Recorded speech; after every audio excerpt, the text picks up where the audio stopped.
Hi, I'm Brigit Binns. My book is Rottenkid, a succulent story of survival. It's a memoir. I call the book Rottenkid because that's what my mother called me all of my life, until her deathbed. What's my book about? Well, it's a story of survival. I grew up in Hollywood. My dad was an actor, Edward Binns. He was also an alcoholic and had a bit of a habit of leaving families behind.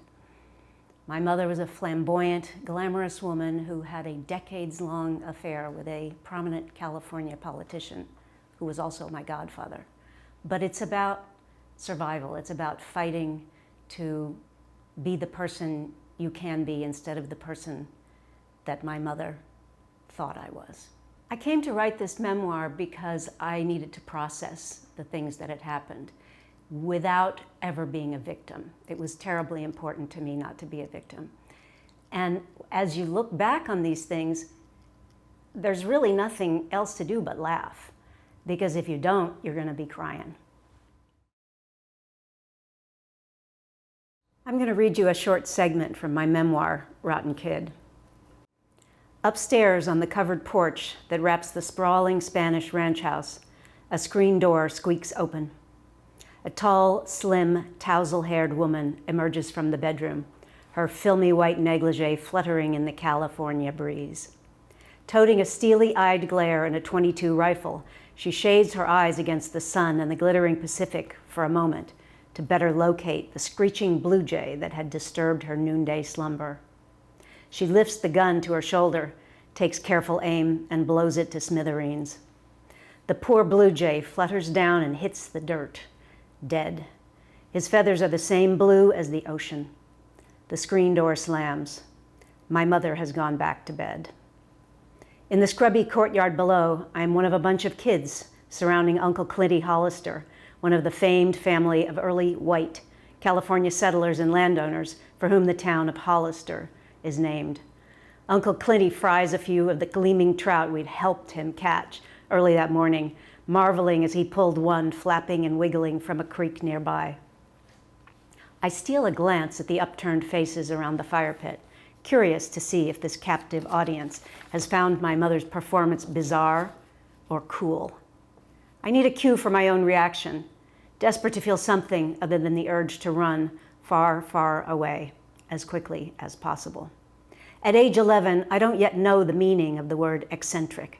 I'm simply embarrassed to be the child of such a flamboyant person.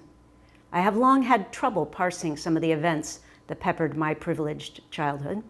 Maybe they were funny. The truth was this: my mother's larger-than-life persona is so overarchingly important to her that my needs are justly inconsequential. It's not worth the effort it takes to stoop down to my level and look even for a moment through my Coke bottle glasses into my confused and needy little soul. I haven't yet learned that her star shines so piercingly bright, the razor-sharp wit and glittering repartee, the limpid brown eyes and impish flirtations, that the firmament has room only for her. I am a jagged little unfinished moon lurking hopefully in the shadows. No one was around then to warn me that I mustn't ever allow this woman to see me as a rival. Even if some kind, intuitive person had done so, it would have been akin to telling a loopy little kitten not to compete with a leopard. My mother was the kind of woman who could hold a circle of martini-clutching men in the palm of her hand, and she often did. What is the relationship I have with my mother? That's a really tough question. It was not a happy one. It was competitive, it was nasty, it was sapping, full of disdain, disappointment, actively sabotaging me. And I had to fight. I had to fight to survive, but I also had to fight to become a person in spite of her lack of expectations. Mm-hmm. You know, my mother loved to label people. Her first husband was the commander. Her lover was the gov. I became her rotten kid.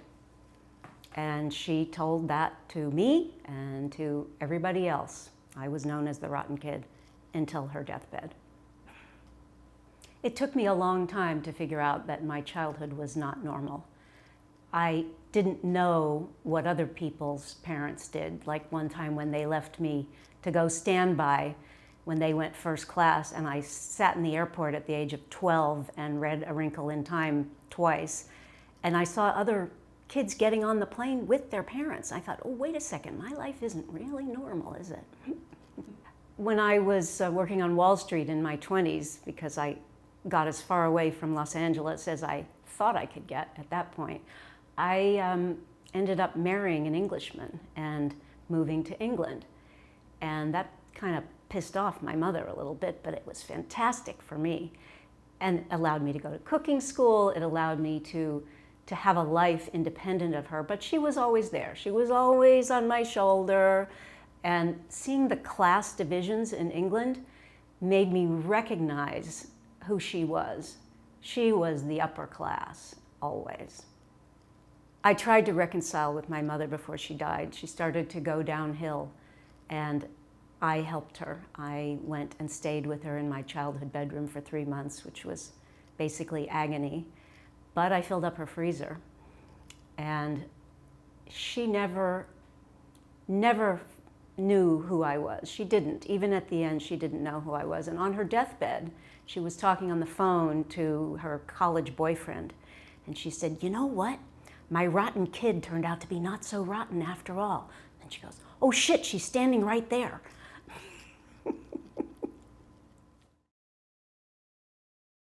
Along with great privilege can also come profound neglect. And even though my existence may have seemed like a glittering bubble, inside the bubble, it was a nightmare. I grew up with a lot of Hollywood kids. I used to play with Barbies with Cecilia Peck, and I went to Carrie Fisher's younger brother's birthday party where we all wore funny little hats. And William Shatner's toupee fell off in our swimming pool when I was little, and family legend says that it looked like a drowned rat. All I have to say about that is that all that glitters is not gold. What is the relationship I have with my mother? That's a really tough question. It was not a happy one. It was competitive, it was nasty, it was sapping, full of disdain, disappointment, actively sabotaging me. And I had to fight. I had to fight to survive, but I also had to fight to become a person in spite of her lack of expectations. Mm-hmm. My dad was an actor. He was blacklisted, and he did fight in World War II, and he was a character actor, the kind of the bad guy usually, or a judge. And he was an alcoholic, but he stopped drinking when I was 12 years old. I don't have a lot of memory of that, but one of the ones that stands out is when I came downstairs one time and there were handprints all over the butter. And I said, Mommy, what happened to the butter? And she said, well, your father threw it at the ceiling last night. He was a funny guy, but there was a darkness behind that humor. When I was 3 years old, TV Guide came to our house in Santa Monica to do a photo shoot of the perfect Hollywood family. And I sat in front of the fireplace with my dad on one side and my mother on the other side, and I'm 3 and I'm salting the steak, and it's just so perfect. It's just fabulous, except the steak is frozen solid. And that's really kind of sums it all up. Do not look behind the curtain. I went to 7 schools before I was 16.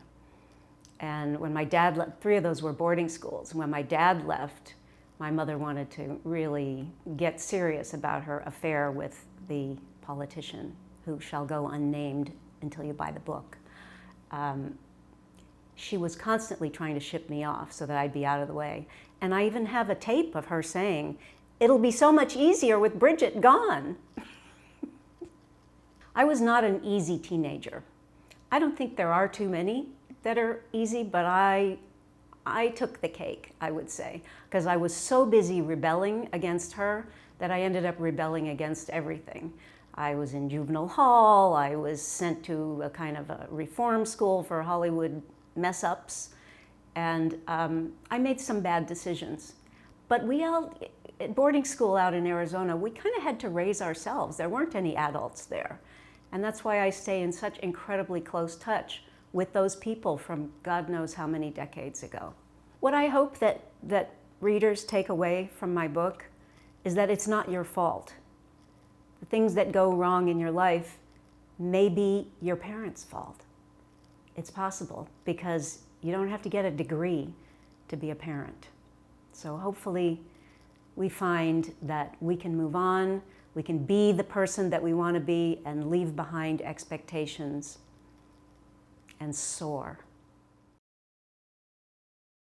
I've always loved to cook because when I was little, I used to trim the green beans for my mother when she was giving a dinner party. And I realized that it made people happy. To give them food made them happy. And so to have a career in which I write recipes that work, that make people happy, is the most rewarding career I can ever imagine having. I'm just thrilled to be able to say that I did it. My first cookbook was polenta, and at the same time I was the ghostwriter on a restaurant cookbook called Patina. The alliteration always made me so happy. And I've done 11 cookbooks for Williams-Sonoma. I've developed 400 recipes for Weber Grills, and I've ghostwritten various celebrity cookbooks, which of course I can't possibly mention. But then I've also done some book doctoring for famous chefs, and it can be hilarious. I mean, I get a recipe on a little cocktail napkin, and then I have to translate that into something that the folks at home can do and have it come out right. It's a challenge, but it's technical, you know, it's very technical. I've been lucky enough to work with some amazing people, chefs, a lot of women. Evan Kleiman has been a mentor to me, Diane Worthington, Laurie Burroughs-Grad, the guys. For a while I became an expert in writing like a German man. So Joachim Splichal, Hans Rockenwagner, and then my French chef, Jean-François Métainier.